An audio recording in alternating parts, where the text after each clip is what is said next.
Now, how about them damn Celtics? And we are back with another episode of How About Them Celtics. Sam and I are recording Monday, June 30th. Free agency is tonight as we're recording this, last night as you're hearing this. If any big Celtics news happened, jump on over to the YouTube channel. I'll just start the pod like that. We're recording this before free agency, so any actual Celtics news in free agency, there will be a video on the main channel. Make sure to check that out. We will talk about it more extensively on long form on the Thursday show. So keep an eye out on the YouTube channel if you're looking for the instant reacts. We just probably won't have time to do this later. But we're here, ready to talk about the other stuff that's going on. How you doing, Sam? Doing good. I'm excited for free agency, kind of. I said it to you before the show. It's kind of washed with everybody just kind of being like, yeah, I'm going to come back and sign an extension and then request a trade when I'm unhappy. But as for the show, should be a fun one. We will tell you what we know about free agency going into it from a Celtics standpoint, as much as we know as of noon on Monday. We'll go through your emails, read up on them. We love when you guys email us, hbtcpod@gmail.com. You guys have, again, been fantastic this last month, 2 months almost. So keep up the good work. We'll go around the NBA and keep you up to date with all the latest. A wild weekend in the NBA, to be honest with you. We had unexpected buyout, weird trade, crime, maybe, and LeBron. So we'll go through all those things, and then we'll do the rat list, and we'll get up out of here. Stick around through all of it. Watch the entire show. It should be a fun one. Subscribe to the channel because we are here every single day. Full pods drop Tuesday, Thursday, Sunday. We're doing game recaps during the season, the morning after each game, and other videos on the channel in between, including breaking news ones, so hit the bell so you don't miss it. Indeed. Let's start with Al Horford. Al Horford, a tweet from Adam Himmelsbach, I should say, came out about Al Horford that said, I'm told Al Horford continues to mull potential options for next season and at the moment appears unlikely to have a final decision on the first day of free agency tomorrow. Now, I don't know how you interpreted this. This could mean he wants to go elsewhere. This could mean he's deciding on something else. When I first read this, I meant Al doesn't know if he wants to retire or not. Like, potential options, that's how I read it. Maybe he could go somewhere else. I still think, based on this, that's in the cards. I don't know what it means. By the time this comes out, the first day of free agency will be over, so we'll know if Himmelsbach was right or if Al sped up his decision. But it's just tough to know. Did I lag there? Did you hear me? I'm hearing you. I'm just not sure when my connection's going to tell me if you're done or not. I had the Wi-Fi symbol, is why I'm asking you. Oh, we both had it. Double Wi-Fi. Awesome. Great Stadium start. pulse. Sweet. Regardless, Al Horford uncertain future is still occurring. Yeah. So I think you said when you heard this, like, you actually were thinking maybe it means he might retire. I just think this means he doesn't know if he wants to play in the Celtics next year, which is kind of how I felt. Yeah, you said, like, when you read this, like, you thought it could mean Horford's thinking about retiring, like he is pondering all the options. When I saw this tweet come out yesterday, my initial reaction was they might be cooked. Like he might be heading elsewhere in free agency because I feel like this kind of stuff isn't coming out for no reason. Maybe the only thing I could think of that could make this like a good thing or like a not nail in the coffin thing for the Celtics is if he is being kind of offered the minimum from Boston and probably wants to make a little bit more money. Net. Then it could make sense if he's trying to bargain with them or negotiate through Himmelsbach. But that's the only thing I can really think of. I don't know who or what Himmelsbach talks to, but I would assume it's the team, right? Like with most beat reporters, I'm assuming Himmelsbach is getting this from the team, right? So I don't.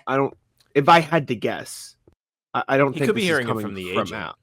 No, I don't think so. I think this would be a team thing. Like think about everything else Himmelsbach has reported. It's been ownership news. It's been stuff to do with Celtics trades. It's been a team option for JD Davison. Like this is all stuff from the team, right? Like it's not. Think about everything he's reported for the past year. It's all been like team oriented stuff. Like if I had to guess, this is coming from the Celtics, and what that means is Al's probably considering retirement or another team. Like he's just still considering whether or not he wants to leave, whether or not he wants to retire, whether or not he wants to come back to the Celtics. And I think the part about a minimum contract is probably true. Like they probably can't afford to pay him much else if they want to stay under the second apron, excuse me. And at that point, it's just, hey, Al, we can offer you a minimum contract. I'm sorry. The second apron and financial penalties can't allow us to offer you more or be in a spot to give you more, but we understand if you'd rather make more somewhere else or compete for a championship somewhere else. We're just in this spot right now, and we'd love to have you back, but we understand whatever decision you make. And I think that's just where it's going to be, and then it's probably how the decision is going to get made eventually based on whatever Al wants individually. It feels like it is just coming down to, is he going to be willing to play for the minimum or not? That's been like all of the buzz around the Celtics for the past, since really they'd made the 2 trades last week, right? There's been discussion whether or not they would trade Simons or try and flip him to try and make enough room for both of those guys to come back. But the objective seems pretty clear that they do not want to have to do cap gymnastics anymore going forward. It just feels like they're committed to paying Kornet first. It seems like they want him first, which I think makes sense. I think we talked about it a little bit on the video on Monday, where if Kornet's coming back, you can talk yourself into him being a part of your roster for 4 or 5 years. With Horford, it's probably 3 max, if that. And even then, year 3 is probably not going to be Al Horford that you're getting today. It's going to be a different Al Horford. So I think prioritizing Kornet, which seems like what they're doing, is the smartest path forward for Boston. Yeah, I mean, it sucks, but it is probably what's best. Like it is just makes more sense to make sure the younger guy gets his contract, gets added to the team long term. And I don't know, where would Al go? Like that's my question. Like where does Al end up from here? I mean, there are a lot of contending teams that can make an enticing offer just because they can say, hey, if you play here next year, you have a chance to go deep in the playoffs, which is something that Horford has been accustomed to since coming back to the Celtics. We've heard the stuff about the Knicks, like Bontemps floated it, James Edwards speculated on it in The Athletic. Like, it would make sense for him to be another body for them that gives them a different look, or just gives them simply depth with Robinson's injury. I mean, depth to the Knicks would be nice. Can't complain too much on that one. But they could use the extra depth if Robinson gets hurt, right? And he can give you a different look than Robinson because he can stretch the floor a little bit. It's something that they could probably sell themselves on. Philly's not the right answer. I mean, any team that is really in the Kornet business could also be in the Horford business too. So if you want to think about a team like the Spurs or the Clippers, the Lakers, I saw people love for Denver. I've heard people keep saying Denver. I guess they need it, but you could have him as the backup 4 to Gordon. I don't know how much he would want to be Why on not the floor 5? without Jokic. Because what? If you're playing in Denver, like part of the appeal is to play with Jokic. So if you're but to be the guy that isn't Jokic, it's not as appealing. Yeah. Well, that's the whole point. They need they need a backup center. They don't have anybody who can't play without Jokic. And I mean, Horford can play with Jokic, so he can play 4 and 5. But like, they need somebody to play without Jokic. If everyone's thought process was, well, if I can't play on the floor with Jokic, then I don't want to go. Then they're just never gonna have a backup center. I just feel like with a guy that is like a Horford type, like he's not really like a rim runner. He really benefits from being a spacer, and like is a catch and shoot guy primarily now in his old age. It's a little different than like when DeAndre Jordan was backing up Jokic and he was just asked to play a completely different play style. Like Horford would benefit from being out there, being a catch and shoot floor spacer for Jokic. Like that would be the point. And if they want him to primarily do that, I think that's an easier sell than being like, okay, like you can do that sometimes, but you're really here to be the Jokic when there's no Jokic. I guess, but I mean, I still think he's fully capable of being on the floor with like Jamal Murray and Christian Brown and all those other guys as like a floor spacer and doing other things. I don't know. I would need to look more into what teams have what exceptions, what teams have, because like if part of the appeal for Horford is getting more money, then I would want to see what teams have the room to do so. Like the Clippers could make some sense if they wanted. Like, I mean, at this point, most teams are signing Horford to be a backup, right? Like nobody doesn't have a center except for the Lakers, and I don't think people would like that very much, right? Like that's really the only team I can think of that fully doesn't have a center right now. Like, can you think of any teams that don't have a center outside of that? Maybe a couple weeks ago, the Phoenix Suns. Now the Yeah, Phoenix but not Suns have all anymore. the centers. Exactly. Like I think the Spurs could use a backup that could be appealing. hmm Thinking along the Eastern Conference, like would Orlando want him to work with Wendell Carter? Like, I mean, they could have they Goga sell too, him on a though. role They have there? Goga, Wendell, and if they retain Mo Wagner, so like I don't know if they're going to spend the money there. Yeah, they I mean, declined Mo. OKC, low key. OKC, I'm OKC getting serious. everybody. Yeah, they got Hartenstein and then Chet, but they Jet, could and that's probably use it. another body. Yeah, having a third guy. Um, I mean, like, I don't know. It gets a little wonky past that, like seeing who needs what, who's going to be looking to spend their money on that position. Um, I would have said the Pacers maybe if Tyrese wasn't hurt. no, I mean, still the Pacers, really. I don't think they're going to slow down. Like, they're not really in a spot to where they can afford to not. You know what I'm saying? Like, I feel like if you're the Pacers, you almost have to capitalize on the success you just had, right? Like, you can't I really agree, but I slow mean from down. a Horford perspective, like how if you're Al Oh, Horford, yeah. would you really leave the Celtics to go play for the Pacers, who are basically in the same No, situation as the Celtics? it's true. It's true. I understand what you mean.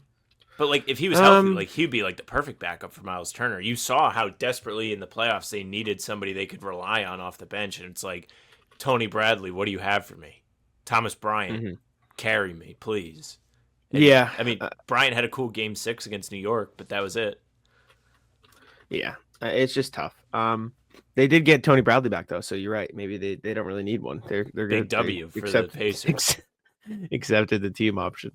Um, I don't know where Horford's gonna go, man. I still think it's weird to like picture him leaving. I'm still hesitant to say he definitely will. The Lakers make the most sense, unfortunately. Like they're the perfect like destination from a team perspective, right? You play next to Luka LeBron, you space the floor, you play solid defense, and that's all you have to do.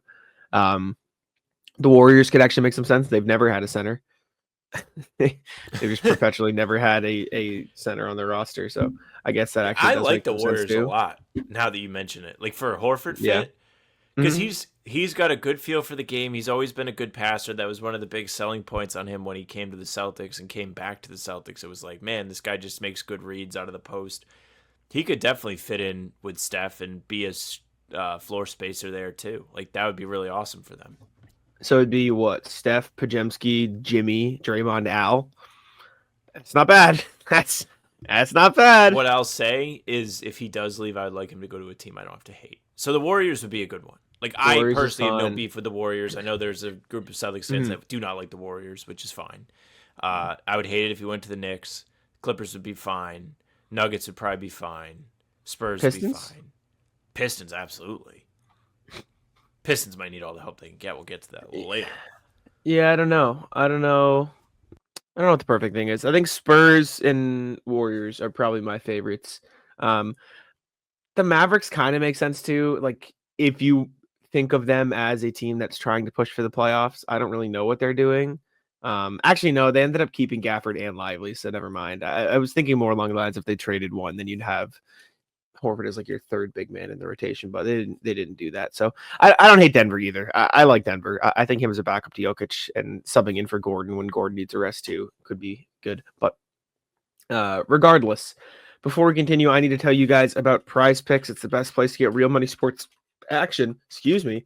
This sports season, Sam and I do the PrizePicks every single pregame show when the NBA season is going on. You just pick more or less on at least 2 player props for a chance to win up to 2000x your cash. Now that the baseball season is here, my favorite thing to do is pick.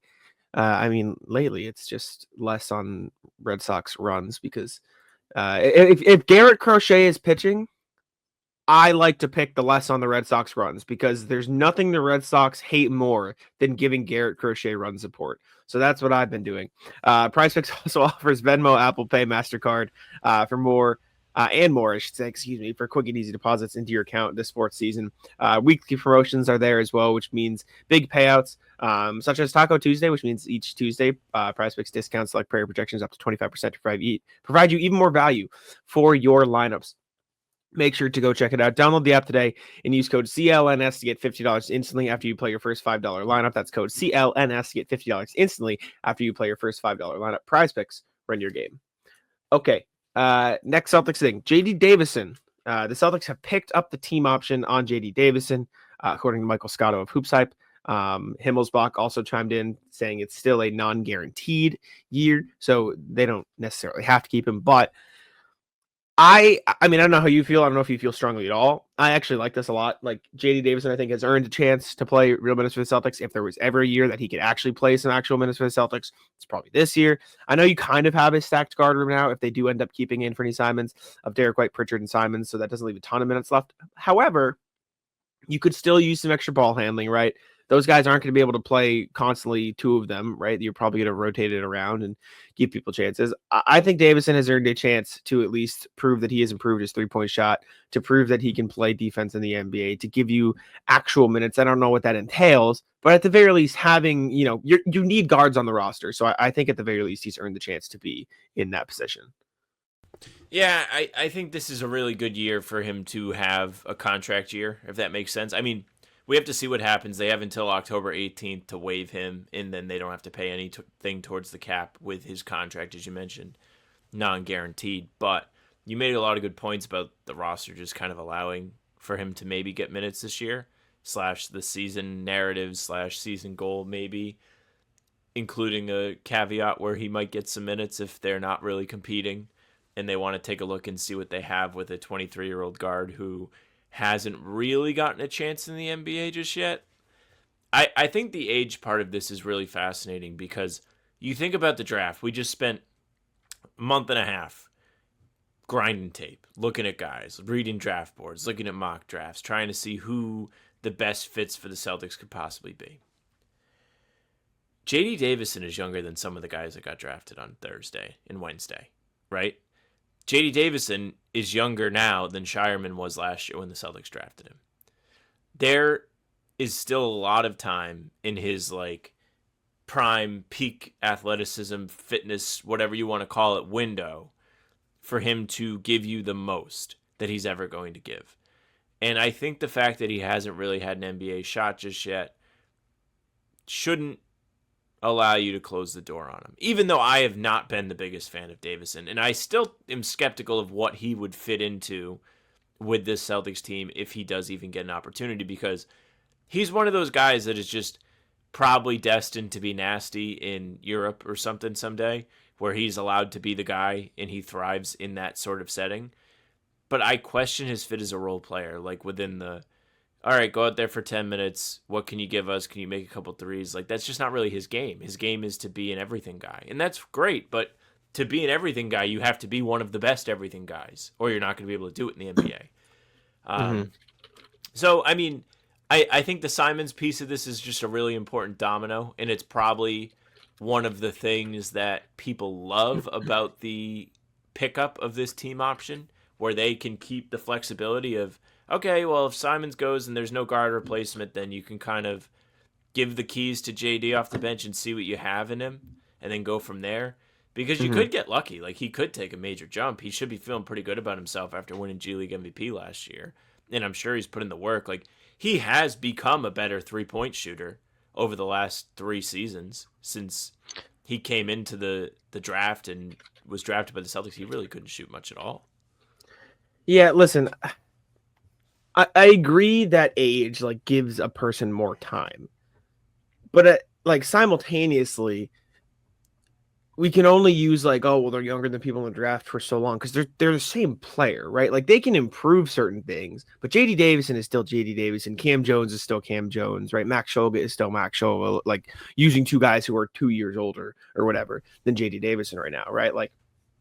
JD Davison is still a ball dominant point guard who is an elite playmaker, but has never really had a 3-point shot. The 3-point shot can come around, but it's never going to be Duncan Robinson or Sam Hauser or any of these guys, right?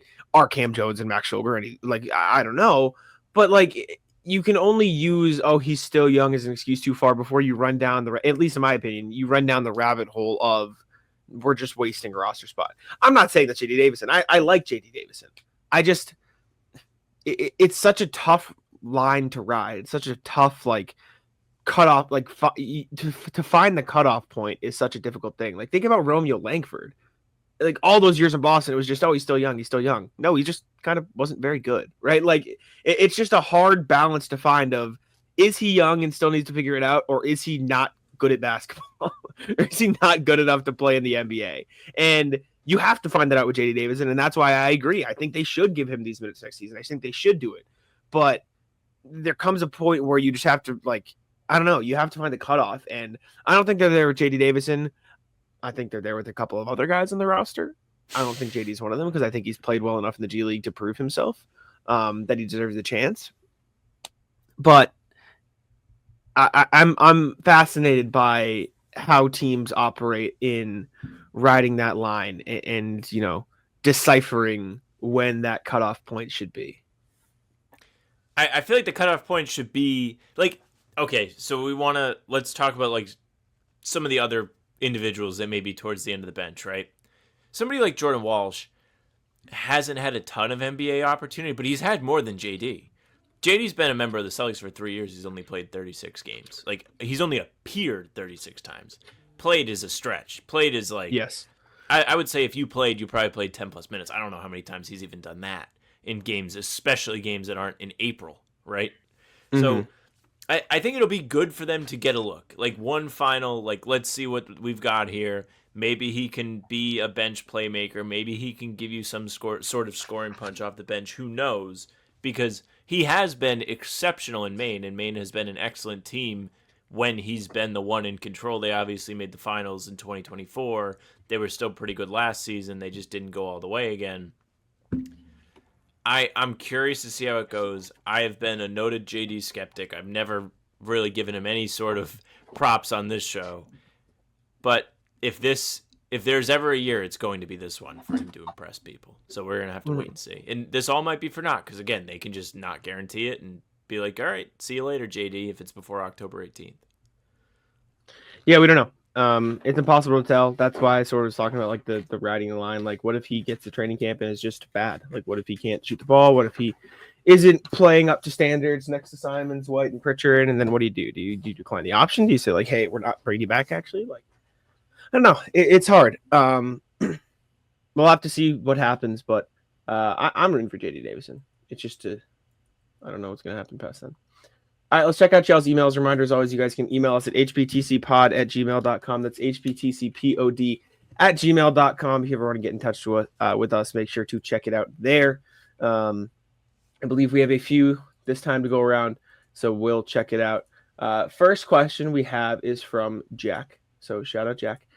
Says, question, if you guys were the owner of an NBA team, which team would you least want to own? From what perspective? Like, are you talking about based on the roster? Are you talking about based on what the owners are like? Like, how do you want to choose to interpret this question, Sam?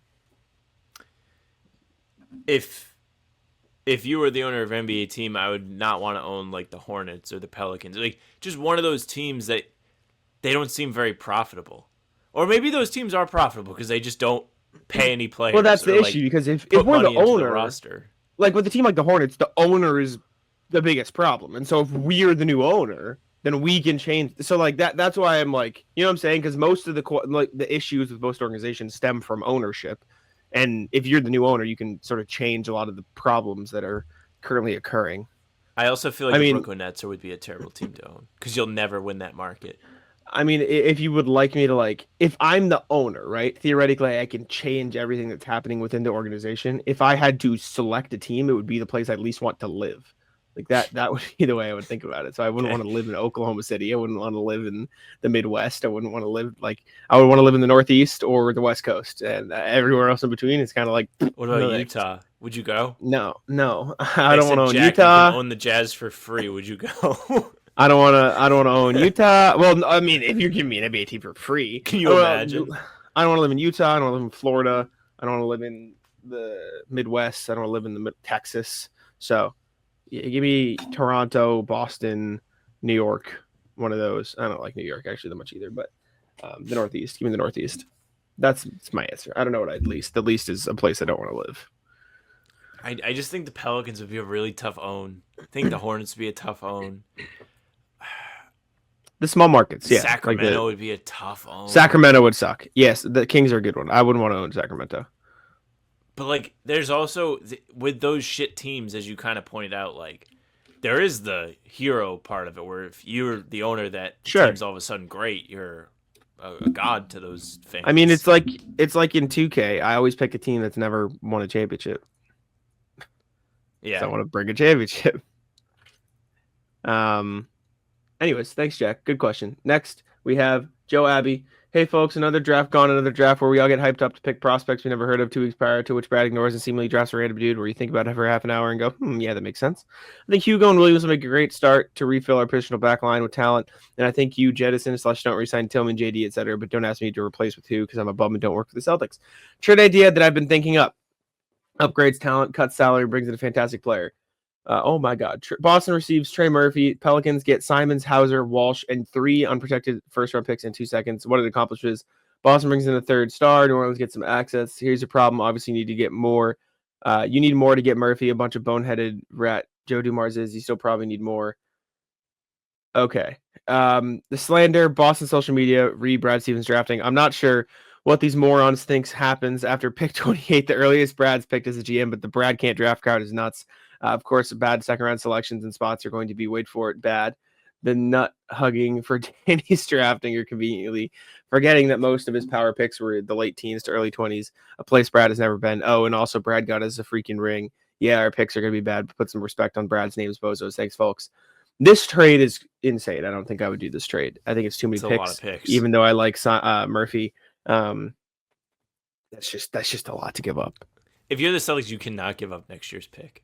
Like, this trade immediately made me think of the trade the Pelicans made at the draft, where they were like, hey, Atlanta, you want the more favorable of New Orleans or Milwaukee? You can have it. Sure. Just let us move up 10 spots.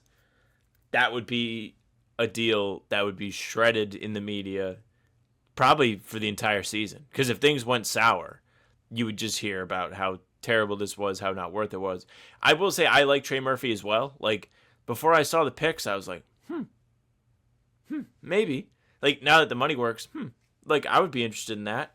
It's just a question of whether or not New Orleans now with Jordan Poole, and also they drafted Jeremiah Fears too, right?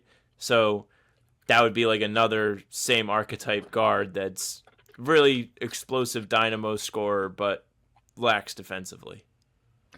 I also don't think the Pelicans are going to trade Trey Murphy. Like, I just don't think it's going to happen. It just doesn't really make sense to them. I think they want to compete. Like, I think they would like to be somewhat competitive, and we can sit here and laugh and say that's probably not going to happen. But like, that's just kind of the reality that some teams have to live in. Like, we have to try to compete. We've been shit for so long. We have this group. Let's just try to fucking go for it at some point, right? Like, it's not perfect, but you got Fears and Queen there, so maybe you have some semblance of a young core, but you have a, solid guard in Jordan Poole, who had a phenomenal last season, who can, give you some ball handling and scoring off the bench. You have Trey Murphy, who looks, damn ready to make a jump, make a step up. You have Herb Jones. You have Zion if he's healthy. But even if you don't have that, like, you have a decent enough young core, you can convince yourself, hey, let's maybe try to push for the play. And if not, we'll, settle back on our first round picks and see what happens. Yeah, the first round picks would be lovely to have. Don't give them up, please. Exactly. Next email from Jack again. Where did you guys get that intro outro song? It is from YouTube's audio library of not copyrighted songs, and then I added in words from Mike Norman and Tommy Heinsohn. I made it 5 years ago. Well done. We still use it. Thank you. Philip, moves to come. Fellas, the offseason always has my mental wheels spinning until preseason. I wrote in recently about the potential effect of two high-priced high-paced teams making the finals. I'm wondering if there was potentially a shift coming in the league. Since then, Brad has made comments about not liking our offense at times, that Hugo filled the need for high pace and cutting. It continues to seem to me that things are moving slightly away from seal hunting and the highest priority in favor of more pace. I could see, particularly with JT out, that the team may be part of seal hunters and part-time pushers. Assuming for a moment that I am right, my question is, which current Celtics player best fits a fast pace and which are poor fits? Should the team let go of some of the poor fit players to achieve their goal to improve pace? Finally, is there any other player on any team that would be available to fit a high pace strategy? Thanks. All the best, Phil.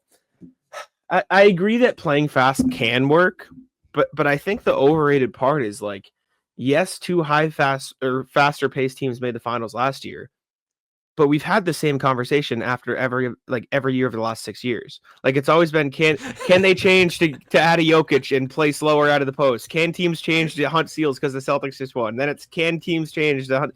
I think it's just, you have to play to whatever works for you.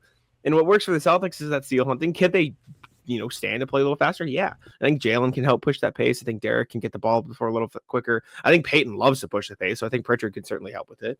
Right. But like, the Raptors win. Oh, who's going to be the next team to make this big swing trade that's finally going to get them over the hump? Then it's, the Lakers won in the bubble, and, can you double down on defense? Can you get double big lineups to really work for you? 2021 is the Bucks, and, who's going to make the trade? You need a guard next to your superstar, and then it's the Warriors, and oh my God, like the 3-point shooting is bad. Like, it's always a conversation of how can you change? And then we see a team that's playing a different way win. Like, I agree the Celtics should and need to play a little bit faster, but I also think it's just like, that's just kind of what the trend has been for the past 6 years, because we haven't had a back-to-back champion. I also think a lot of the discourse this summer has just been geared around that, like considering the addition of Simons, like how can you best use him? The pace might be the answer to that, right? With that being said, I don't know if the Celtics need to change everything.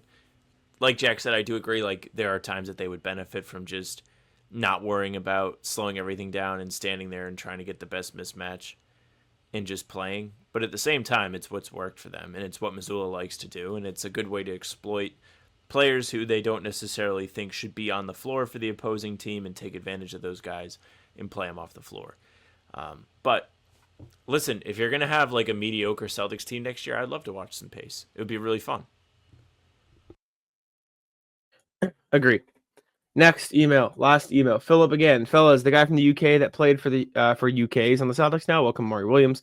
Just as Jack got me hyped up for Hugo, I also think Celtics fans should be hyped up for Amari's potential. The Wildcats have been my college team for my life. It's been rough lately, but Amari was easily the most fun part of the Cats season once the injuries came up. A big that brings the ball up and makes plays, sign me up. He was asked to do a lot more for the team than he should have been, but even in that, he managed a lot of success as a point center. Why the Celtics fans will like him? First, he defends. He's ground bound, but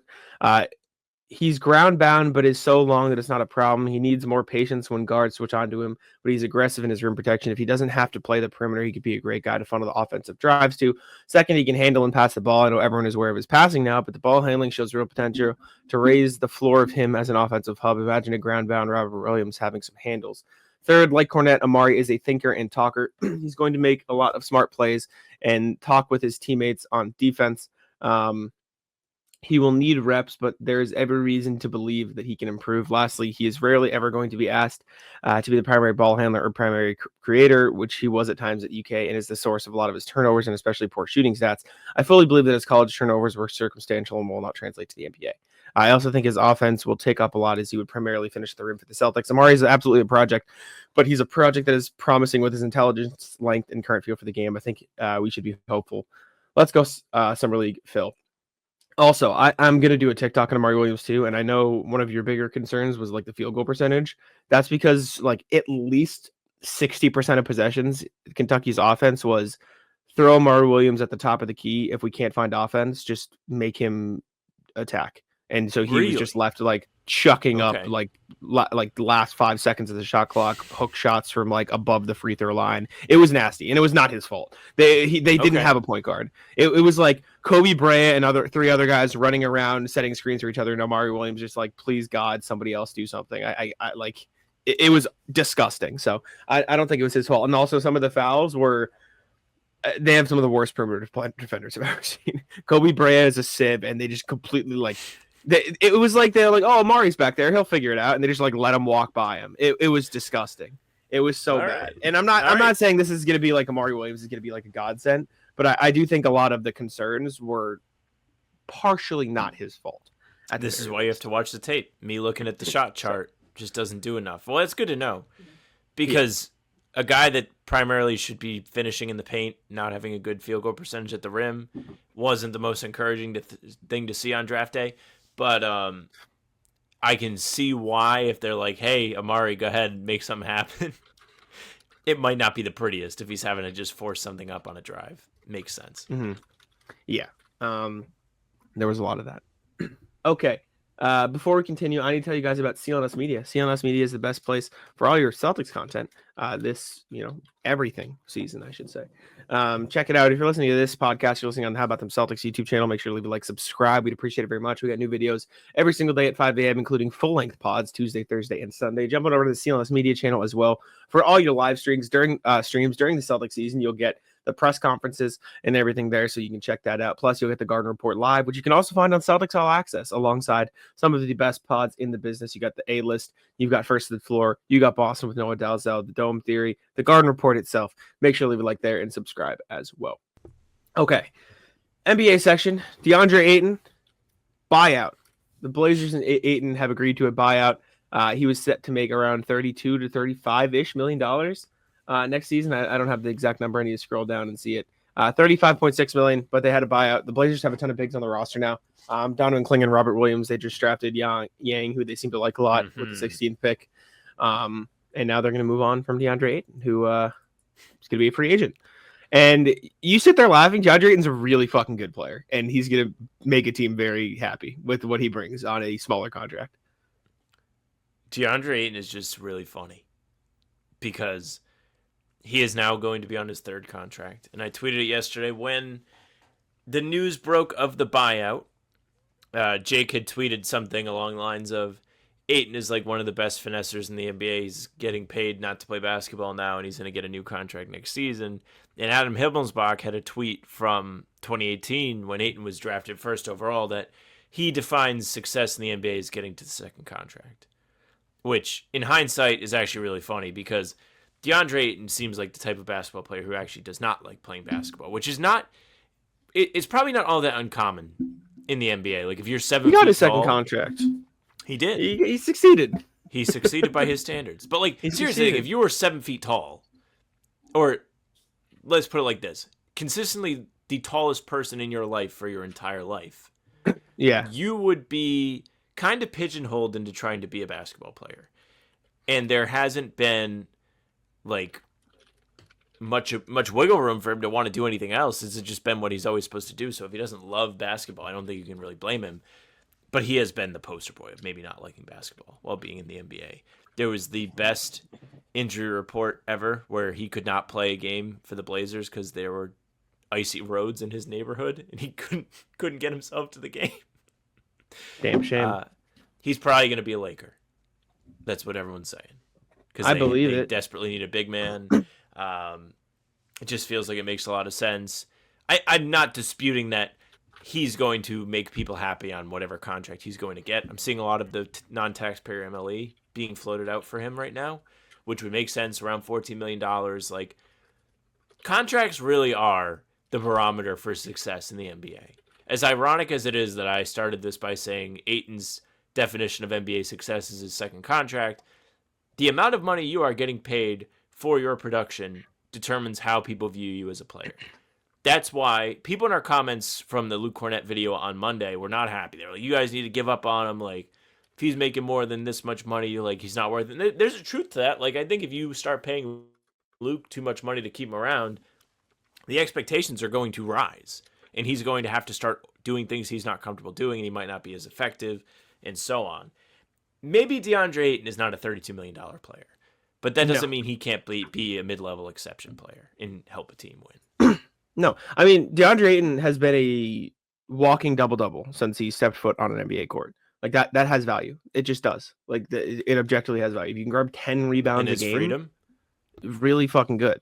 Like, Well, the difference is DeAndre Ayton has also been an above-average NBA defender since he has Yes. stepped on the court. Like he's been an all-defensive team candidate. He's been a defensive player of the year candidate. He's been like one of the better rim protectors in the league. The problem is he just doesn't have the blocks. Like right, he's never going to be a high block player, but he's always going to have a solid defensive field goal percentage around the rim. So if you can give a team, 12 and 10 with a block a game on great rim protection, that's going to be valuable. And I think DeAndre Ayton playing on his next contract, people are going to start to appreciate how good he is. I'm not saying he's a $32 million player. He is objectively not. However, I think he has run into the Tobias Harris wall where people think he's bad. And I don't think he's bad. The Tobias Harris, Zach LaVine staple, unfortunately. Poor guy. It's just how this league goes, especially with the CBA. Everybody can blame the players union for that one, because now they're going to be held to a higher standard than ever, because these contracts, I can no longer sit here and be like, not my money. Like, I actually have to care how much they make now. So thanks a lot, CJ McCollum. Also Jalen and Grant Williams. Next thing we have is Collin Sexton was traded to the Charlotte Hornets alongside a second-round pick in exchange for Yusuf Nurkic. I don't really get it. The Hornets get a pretty good player. The Jazz get improved flexibility, I guess. Do they? I don't know. How much does Nurkic make? I don't know. I don't know. I don't get it. People, I mean, so Sexton's going to make 19.1 next season. Nurkic is going to make about the same. Let's actually, see, right? 19.3. I don't know. I don't get it. I would need to read like I saw like someone talking about like the real reason for a trade here, but I don't understand it. It's probably tinfoil hat time, which is why. It's more like, is this the first domino to fall in like a different sort of trade? Because this morning, we learned that the Charlotte Hornets are not picking up the team option for Trey Mann. Who was another part of their guard rotation. So I'm reading Morton Stig Jensen's write-up about it on Yahoo. And part of it is like you clear up chances for Ace Bailey, maybe, right? One less ball handler, one less high volume guard. Like, I mean, realistically, having Collin Sexton and Keontae George on the roster is like a duplication machine. Like, you're just having two guys who need the ball in their hands in order to be successful, plus Isaiah Collier at the guard position. That's tough. Like that probably makes sense because you don't need to have a guy who moves a lot of stuff, but then it just feels like there's more to be had here that we don't understand. And so we'll have to wait and see. This is just a really weird return for Collin Sexton. It's a bad return. They gave up a second. I would have given them Porzingis for Sexton. Would you have not before the Simons thing? Yeah, I think that would have been fine. Who's better, Simon or Sexton? Who's better, Simons or Sexton? I think they're in the same draft too. So I would rather Sexton. I would too. That's why think, this is such a strange return for me. Well, I don't think the Jazz. I think the Jazz would have rather had Nurkic than Porzingis because of the contract. Yeah, it's cheap difference in like $11 million money. Sexton like isn't a great defender, but he does like try. Like that you cannot question like the mentality, the willingness to try and defend within him. Man, that's just such a nothing return for a guy who should be able to help a decent team. Like, if you were a competitive team and you brought him off your bench, like, you can't be mad at that, right? Like, that's a pretty good bench guard to have. Mm-hmm. You could probably even hide him in the starting lineup if you do it right. Yeah, I mean, I don't know. I like it for the Hornets. Let's credit the Hornets. Shout out the Hornets. Is this shout out? So is this a domino in a LaMelo trade? No. That was my first thought. You don't think? I think this is I think this is their way of like, okay, let's actually try to win basketball games with LaMelo Ball. Like, think about it. You have I guess it might be LaMelo insurance. Why can't they coexist? It's not about coexist. It's more like you just got LaMelo, Go ahead. Like, LaMelo is always hurt too. Like, he's like in that Porzingis. So maybe it's like they just want to make sure that position's reinforced. But also, like, just because you have a good player at a position on the roster doesn't mean you can't add another good player at that position on the roster. Like you can just have a really good 2-guard / backup point guard on the roster that will help you win basketball games if LaMelo Ball is healthy, right? It's not like the Hornets have a surplus of talent. Like if you got a chance to trade for Collin Sexton and a 2nd-round pick for Yusuf Nurkic, I'm not going to not do it because I already have a point guard, right? You just do it. You get the good player. You get the really good basketball player who can help you win games. You don't just, sorry, we actually have a point guard. We're not going to add another one for nothing. Did the Hornets just become a Luke Cornett destination? Maybe. They kind of need a big guy. They traded Mark Williams, Nick Richards was gone, and then they got rid of Nurkic. I would get it, but I don't know. Maybe. I mean, they have Kalkbrenner, so maybe they just like him. Hornet. Maybe they just like Kalkbrenner, and they're going to give him some actual run at the center position. I mean, listen, man. Like you've got now LaMelo Ball, Collin Sexton, Brandon Miller. If Miles Bridges is healthy, like he's a fine player for as much as I think he's a terrible person.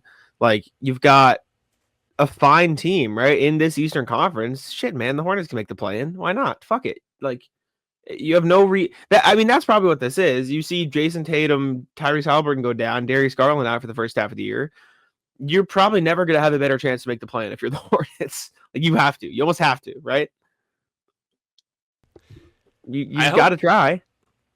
I hope something works well for them, to be honest with you. Like, I'm kind of sick of that Hornets team just being a cesspool every single year. It feels like they have made decent enough moves to where they should have some luck break their way, and it just hasn't happened yet. Mm-hmm. Poor bastards.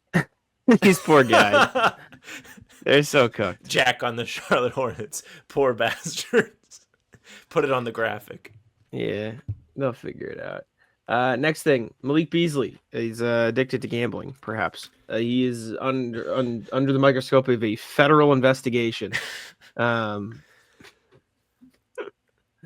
He's just betting on stuff. This is from his year with the Bucks. Apparently, he was there was just a huge spike in Malik Beasley player props bets. And then you see the clips of, remember the clip of him like just standing still in front of Halliburton in a Bucks jersey and like not moving? Yes. Yeah. I did see a clip on Reddit, which I don't think correlates with the particular season they're investigating.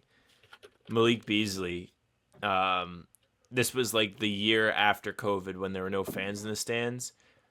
It's like them, I want to say against maybe Denver when he was in Minnesota. And it's a 9-point game with 5 seconds left. And he takes the ball coast to coast and dunks to make it a 7-point game. Spread was 7.5. He's cooked, bro. It's Jover. He's an idiot. Also, never mind. I'm not gonna say that. Malik Beasley, not a smart guy. No. Just historically not. You can look it up if you'd like. Fact of the matter is, this is maybe the most unfortunate timing for this if your name is Malik Beasley, because you are about to get a decent paycheck in free agency. Malik Beasley just played a significant role on an overachieving Pistons team that. Did you see the actual paycheck he was gonna get? What was it, 17 a year? I'll find it, but he was like in active talks to do it, and they had to stall because of this. Like they were actively going to sign him to a contract like soon. It was going to be 3 years, 42 mil. So what's that? 14 million a year for 3 years. It's a pretty good deal. Good figure for both sides, honestly. Yeah, minimum for the last 3 years to that, and you just. I mean, there was also a thing that he was like, he was addicted to Blu-ray. Like he was down so much money on the planes. Oh, I didn't hear about this. Yeah, he was like going bankrupt playing Blu-ray on planes, like in recent years. There's history. That's actually why he wanted to stay in the NBA, so he could keep playing Blu-ray on the planes. He actually didn't care about the basketball part of it. Poor guy. He's gonna get to his next contract so he can get into a new game. Yeah, Oof. It's over, man. I mean, I don't know. Sucks for the Pistons, too. It sucks for the Pistons. That's a real guy that he was a 6th man of the year candidate. Like, there are people out there that really think he should have got it over Pritchard, which I think, like, you could have made an argument either way. No. But, I mean, listen, man. You put it on the sheet. Just don't. Just don't do it. It really is so easy just to not do this. Like so apparently like he's getting investigated for stuff that happened way in the past. But like we Buck were all season, yes. here. Like we saw Jonte Porter. Like we saw how it all happened. We saw how ugly it was and how quickly and harshly they punished him. Yeah, going to prison. He's literally going to jail. They don't have Blu-ray in jail. And if they do, you're playing for cigarettes. They probably have Blu-ray in jail, Loki. Maybe you'll like it. I don't know. Yeah, Beasley's a moron. But next thing, LeBron James has accepted his player option with the Lakers, 50-something million. Also, him and Rich Paul put out a statement basically saying, like, we want to win now. Please do stuff like win now, motherfuckers. I don't really have any thoughts on this. Like, it's just LeBron is posturing as he always does to please go get stuff to help me win. And the Lakers are now kind of like, well, we could do that, but we also have like Luka Doncic, so maybe we don't do that. And then it's like, well, trade. Like, honestly, this is the first time since the Luka trade that I've like agreed with you. They should just trade LeBron. Like, just build around Luka. Just get a haul for LeBron. Just figure it out. Like, send him to the fucking Warriors. Send him to Philly. Send him somewhere where like they'll be willing to give you a win now. Send him to Cleveland. And just move on, right? Bobby Marks went on TV today and said there's no interest around the league for him. I mean, I get that too. You don't really want to give up, like, the Lakers are going to want real stuff, and why would you give up real stuff for like 1 year unless it's like a Kawhi situation? This is as signature a LeBron move as him looking at the basketball and then doing the three. Like, it's the same thing. It's LeBron taking up a significant amount of the cap and then being like, I don't have enough guys on my team. The reason why LeBron is a billionaire is because he's very serious about his money. And it's very easy to just be like, he's a billionaire. Why doesn't he just play for free? I understand, like, you have to try and get your money, whatever. Like, I think that is a different argument in its own right. If you don't want to take a pay cut, you don't want to take a pay cut. It is what it is. However, if you don't want to take a pay cut, then don't complain about not having help. Like, don't opt into a $53-ish million contract and put the team up against the salary cap. I mean, my camera has been like glitching and like unplugging. I'm trying to turn it back on. Okay. My problem is we've had this argument before, and we're just gonna end up arguing in circles, so it's not worth it. But I'm just gonna make the point since we're talking about it. Like, I don't have a problem that he is like, hey, go figure out how to win, right? Because I disagree with the foundation of your argument. Teams win with max contract players every year. That is the whole point. Like, every team has max contract players and figures out a way to put talent around it. It is not a matter of, well, just you're being a piece of shit because you won't take a smaller deal. That's not how like NBA works. It's like Tatum. No one was saying like Tatum's a piece of shit for not winning or because he was on a max contract. It wasn't Tatum's fault because he didn't take not a max. That's what you do. You take the max. If you're offering a max, you're a max player, you take the max. I think the issue is that like just like the fucking making it public. Just go talk to the Lakers. Like, why does everything have to be a fucking TV, melodrama? Well, that's more of the point. Sure, exactly. I just disagree with the whole thing of like, you don't get to accept it and then complain. No, I can understand complaints because the Lakers should be able to function like every other fucking organization in the league and be competent enough to not sign Gabe Vincent to $10 million a year, Jared Vanderbilt to $10 million a year, and then have Maxi Kleber. Like, they have done a shit job of building around LeBron James. And he's been part of the problem. I'm not going to sit here and say he's not, because the Russell Westbrook thing, his fault. Hand up, he's got to own that. Bad. It hurt. Since then, Cam Reddish, Vanderbilt, Gabe Vincent, terrible. Just they've done an objectively bad job. So I can understand that because a little bit you're capping out. Sorry. Like, they've done an objectively bad job because there is like teams every year win with max contract players in the roster. The problem is turning everything into this fucking soap opera and complaining in the media and like putting this whole thing of like, we thank you for your service, but like we want to win. Like, shut the. The statement was so unnecessary. That's really why I put it on here. Yes. It just is my mic better now? By the way. Yeah, you sound mostly normal. Just you were fired up, going up an octave. I was yelling. With the salary cap thing, like the Celtics signed JB to a supermax, signed Jason to a supermax. They have not. The year they won, neither one of those guys was making the supermax yet. which enabled them to put the roster around those guys. It put them in a corner, which we all saw how hard it was to get out of this summer. Or hard is the wrong word. They just had to make moves that they didn't really want to make to get out of the second apron. With that being said, if you're trying to build a roster with two guys who are already making the Supermax, it becomes a lot more difficult. Even though Luka isn't quite at like that Supermax level yet, like he's due an extension, it's going to kick in the year after next, and it's going to be harder for them to do so. That's when it becomes a problem that they're making that much money. If you do it organically, like a team like OKC or the Celtics, or like, I don't know, take a pick of like Indiana, where the star is still young enough where they haven't hit the Supermax yet, it becomes a lot easier to build a good supporting cast around those guys. If you want to get your money, you want to get your money. That's fine. And if you're LeBron, it makes sense to opt into this if you want to get your $52 million, because there aren't a lot of teams that have any money to throw around in free agency. Like, it's like Brooklyn, and then that's it. Like, there's nobody else that has the cap space to bring you in on a contract that you would want. The statement is bananas. If you want to take the money, you take the money. Don't come out and be like, this team needs to do something. And then it caused all this speculation about trades, which I think a LeBron trade would actually be kind of fun for the summer. Like, just to, like, sit and think about, like, ooh, where's he going to go? But, like, I don't think I would trade for him. Like, I think this is just too much of a headache at this point. Especially, like, it sounds like it's going year to year. Like, there was a clip of him talking about Savannah wanting him to retire, which, I don't know. Like, he'll retire whenever he retires. He clearly is still fit to play. Like, he's not. I mean, I get her. I also get her wanting him to retire. Like, I get her being like, yeah, come on, man. Yeah. There's no problem. My other thing is, like, we can sit here and blame LeBron and do that. Maybe teams should stop signing really old guys to these crazy contracts. It's going to happen. It's going to start happening. Like, it's their own fault at some point, right? Surely they just got to not. But, like, even looking at some of the contracts that have been given out, like, this weekend, right? Like, because once the finals ended, there was the window for teams to start negotiating with their own players.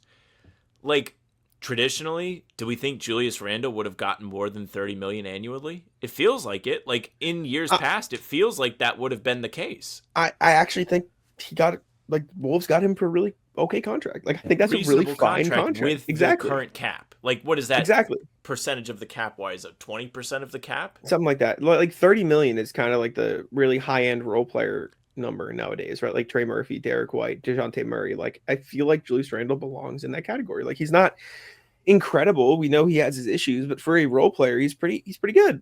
You know what I'm saying? Like, let's see. Jabari Smith, 5 years, 122. That's about $30 million annually. He's going to be asked to do role player stuff. Like, granted, that's less than $30 million annually. 5 years, 122. Oh yeah, it's way less actually. 24. It's about 24. That's really good. That's a really good contract for Jabari Smith. Sorry, math is hard. I'm just trying to look at these deals. Like, that's not the max rookie extension that they got him to come down off his number. The Harden way less. Harden's not on a supermax anymore. He's making roughly 40.5 or 40.7 a year. Bobby Portis 3 for 44. Like, that's a good number for a guy who's going to be a role player on your team. He's not Randall's level. Players nowadays making around the $30 million mark, right, per year. McCollum, he's at 30.6 next year. Randall's going to make around that number. Emmanuel Quickley's at 32.5 for the next 4 years. It's probably a little steep for Quickley, but you get it, right? Drew Holiday's at around that 32, 35, 37. Hartenstein's at 28.5 for each of the next 2 seasons. You know, Jordan Poole's at 31, then 34. Like, for his production, that's not terrible. Devin Vassell's around the number. DeJounte Murray's around the number. Tyler Hero's on a 31, then 33, and he's probably to get more after this. Claxton's at 25, 23, and then 21, right? Like, that's just the standard. Like, Andrew Wiggins, 28, then 30, right? RJ Barrett, 27, then 29. Some of those are going to end up being a little too high, though. Like, I'm not convinced Tyler Hero's going to get a raise. Oh, I think he'll get a raise. And it might be a bad contract, but he's going to get a raise. It feels like it might bad business if they do that. Sure, but, like, maybe he'll be making too much money, but he is a 26-year-old who is playing all-star level basketball. He's going to ask for a max, and they're going to give it for him. I'm not saying they're right, but that is what's going to happen. The younger players make this more difficult because, especially if you haven't gotten the big boy contract yet, like, I can't really be like, man, Tyler Hero, read the room. Like, you shouldn't be making that much money. What I will say is we are starting to see a little bit more of reading the room from other players, like a Fred VanVleet. Like, Fred VanVleet opts out. Sure, because he got his less money for 2 years, got his money. Duncan Robinson opts out. I think he's going to sign for less in Miami. Like That that was a weird that one, wasn't it? Yeah, but I think the reason that he was gonna make like 20 mil next year, if you're Duncan Robinson, you could either make 20 mil next year or like 11 mil for the next or like 14 mil for the next 3 seasons, whatever it is. Not only would I rather like have that longer term, like make more money, but like you also get to stay in the NBA. Like you get to be in the NBA for 3 more years. So I think that makes sense. But my biggest thing is like, and I mean, I feel like my biggest like problem with like the argument you make sometimes is people are always going to get their money. Like always, always, always, always. People are always going to get their money. Like barring a freak exception to the rule like Jalen Brunson was. People are always going to try to get as much money as they possibly can. That is just how it works. People have to like before they look out for anything else, they're going to look out for them and their families. And that is like I'm never, ever, ever going to hate on a player for trying to get as much money as they can. Can I hate on the situation? Can they turn into a bad contract? Absolutely. And then it becomes like you're not really worth that money. Like now you're turning into someone of a negative asset. It should but be I've on the never GMs too. Sure, but I'm never going to blame a player for trying to get as much money as they possibly can. If the GM signs a bad contract, that's their own fault. I'm not going to say, well, the player should have taken a pay cut. Read the room. No, you get money. If there's money on the table, you take the money. That is just how it works. Because you want to put like for as much as you want to chase championships, if you could take a like $8 million contract, but the GM's offering you 20 because he's a bad GM, you take it because you don't know when that money will be on the table again. And you have a family, you have like a mom, you have a dad, you have kids, you have a wife, you have everything. The NBA is not forever. You take money, you take what you can to set yourself up for as long as you can. And I'm never going to bash a player for trying to take as much money as you can. Yeah, no. This money issue in the NBA, I don't want it to really project as much on the players. It's on the GMs. Like the GMs have to start playing hardball with the players a little bit more if they want to be able to build out well-balanced competitive rosters, because the league is just not allowing you to spend anymore. Like you're effectively punished if you successfully build a roster through the draft where, okay, let's look at Boston. The top two guys, Tatum and Brown, they drafted. Up until 2023, Marcus was a draft pick. Rob was a draft pick. They flip both those guys. They end up getting Porzingis and Drew, who effectively they have brought in by drafting well. They were punished because they were able to pay everybody because they had gotten them organically. And then it's gone out the window. Was I not muted when I just coughed right now? You coughed. I heard. It's okay. Fuck. I missed the mute button. But like OKC is going to suffer the same fate in a couple years when like SGA is going to get an extension. He's in the 2018 draft, so he's going to be kicking in the year after this upcoming season. In 26-27, Shea will be a Supermax guy. Chet and J-Dub will be on rookie extension soon. And the cap is going to start being unkind to the Thunder, and you're probably going to see that team get broken up far sooner than they would like to be. It's just the reality of what the CBA is going to do to teams. The only way that Sam Presti is going to be able to keep that team together is thanks to his plethora of draft picks that are starting to kind of run out. Like, if you look at the OKC draft pick table going down the line, it's not as many as you would think anymore. If he still hits and they have a conveyor belt of good role players coming in on rookie deals, they might be more sustainable. But they're going to have to find a way to get J-Dub or Chet or both to take a little bit less money to help the rest of the roster be still playable. And I don't know if that happens. Those guys are young and they're going to want to get paid. We'll see, man. Or those guys have to take a massive jump, which can happen. Yeah, I don't know. Rat list. What do you got? Rat list is so we got news this morning that college basketball is getting a game, much like college football. Well, it'll be rat list when the game comes out, and I have no desire to live a normal life and just want to play the game. When is the game? Do we have any indication? I heard 2028 is when it's going to drop, so it's going to be a little while. It's going to be some time. I mean, we first heard about college football, I think in 2022, so it makes sense. They didn't drop the 2025 game until last year, so there's going to be some time for development and everything.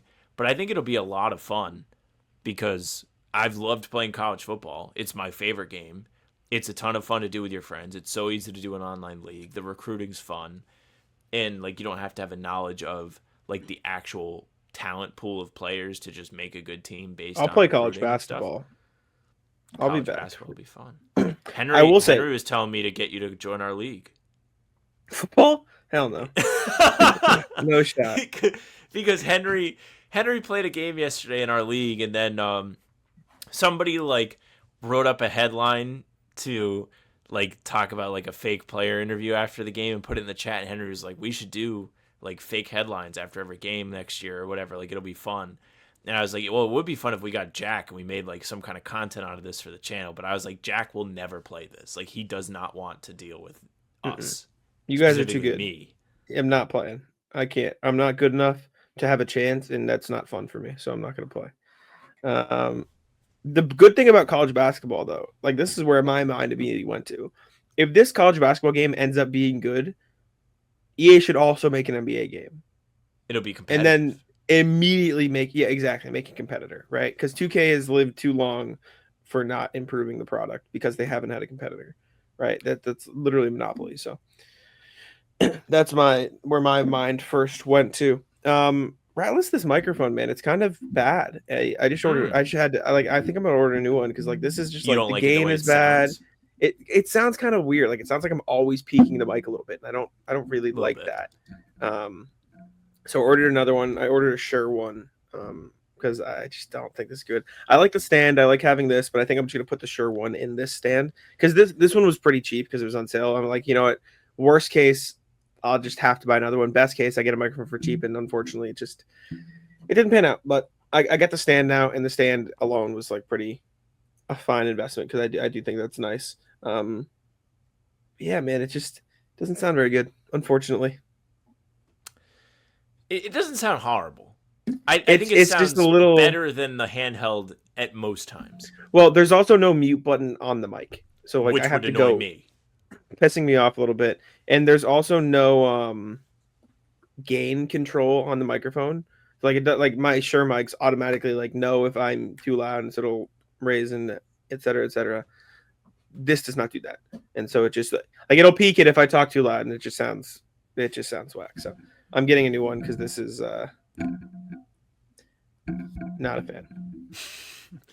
I need a new camera too, low-key. Why you want like war? It just stops like balancing control. No, every time I upload StreamYard, it just doesn't like load. I have to like unplug it and plug it back in, and then you like mid show it did it today. Yeah, that was weird. So, Ratlist is so I'm supposed to move this month during Summer League, which is not ideal. I would have liked to go to Summer League. Yikes! The move-in date got pushed back. It was supposed to be the 11th. They told us the 11th. We never got it in writing. We get this thing to sign to like our move-in agreement, and it says the 17th. It says an extra 6 days. We got to wait to do it. And it's just made this more difficult. That's a Thursday, so people aren't going to be able to help us move as easily than if we were to make it Friday into Saturday. Probably could get more people to either take work off, or if we just waited till Saturday, people could come help us. Not thrilled about the new move-in date, and the lady is not happy, so you know what they say about that. Big process here. Yeah, moving's not fun. I hate moving. It's fun to be like in a new place, fun to like it's a cool thing. The process itself is not fun. RJ just sent us an email. Should we do it? He said it hopes it makes it in time for the Tuesday read. Sure.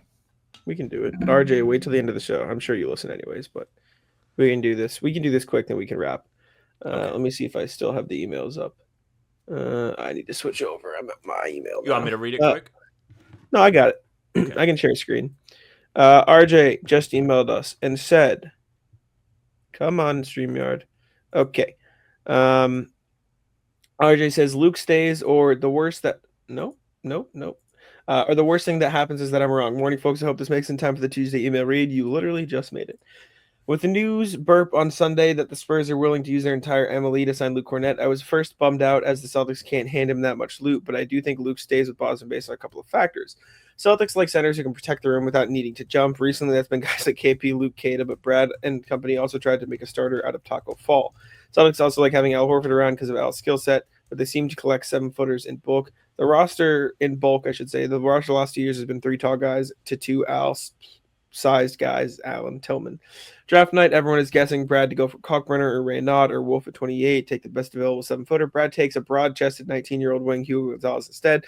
Okay, everyone figures he's got to read on the board and says, that says a tall guy will be there at 32. When Phoenix moves up to 31 to take 6'9" Rasheed Fleming, Brad turns the 32nd pick into the 46th and 57th this year, along with 2 more future seconds. Still gets a 7-footer, but Amari Williams seems like someone who will need a year or so of seasoning before he's ready to contribute to the C's roster. Brad was never going to take Kalkbrenner or Randall.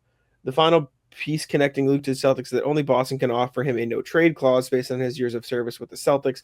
Add it all up, and I believe we will see Corn Dog wearing green and white for a while longer. As always, I could be wrong, but I don't think so. Be well, RJ. I think all fair points, right? Like, I mean, if you're Luke Cornett and your biggest desire is consistency, right? And like you want to stay with Boston, you want to stay whatever.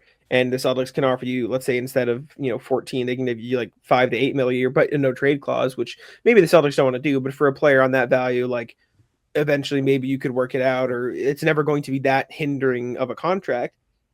Maybe it's worth it, right? Maybe he stays. Maybe he'd value that consistency and support, stability, and honestly, maybe the chance to be a starting center in the NBA, because that's probably Boston's probably one of the only places that he'll be able to do that for the teams that want to pay him. So, right, like Clippers and San Antonio can't give him that, and they're the teams that we keep hearing. I think the no trade clause, first of all, forgot about it. Forgot it was even a thing. Might be pretty valuable to a guy who seems pretty. I mean, he wanted to pay the mortgage, plain and simple. Exactly, it's always been the goal. Exactly. You could certainly pay the mortgage. But that's all I got. You got anything else? No, that's it. We can wrap it up there. Sweet. Appreciate y'all for tuning in. Leave a like, subscribe. I'll let Sam take it out. Hey, thank you very much for listening and watching. Make sure you leave a like, comment. Let us know how you're feeling heading into free agency, or what you think of the first 6 hours of it, or whatever. What is it, 11 hours technically since free agency opened when this video drops. But subscribe to the channel, hit the bell, because we are here with new content, even breaking news stuff, especially with free agency. Be on the lookout for stuff happening. You can find full pods here Tuesday, Thursday, Sunday, game recaps morning after each game during the season. Other videos are up in between to keep you up to date with all things Celtics. We're on Spotify and Apple too, so all pods and game recaps are there. If you want the audio versions, they'll go right to your feed. Leave a 5-star review. We'd appreciate that very, very much. You can email us, hbtcpod@gmail.com. We're reading them every single time we do the show. You just saw RJ get in at the buzzer. So get him in, hbtcpod@gmail.com. Tell us how you feel after the first few days of free agency. We're reading them on Wednesday. You can find us on social at How About Them C's for Twitter, Instagram, TikTok. Facebook's the name of the pod. All streams are there. They're on YouTube. They're on Twitter. Jack's Twitter's at Jack's Money NBA. Mine's at Sam LaFrance NBA. That's it for us. Taco, come on. Taco's having some fun here. That is bogus. These guys are ridiculous.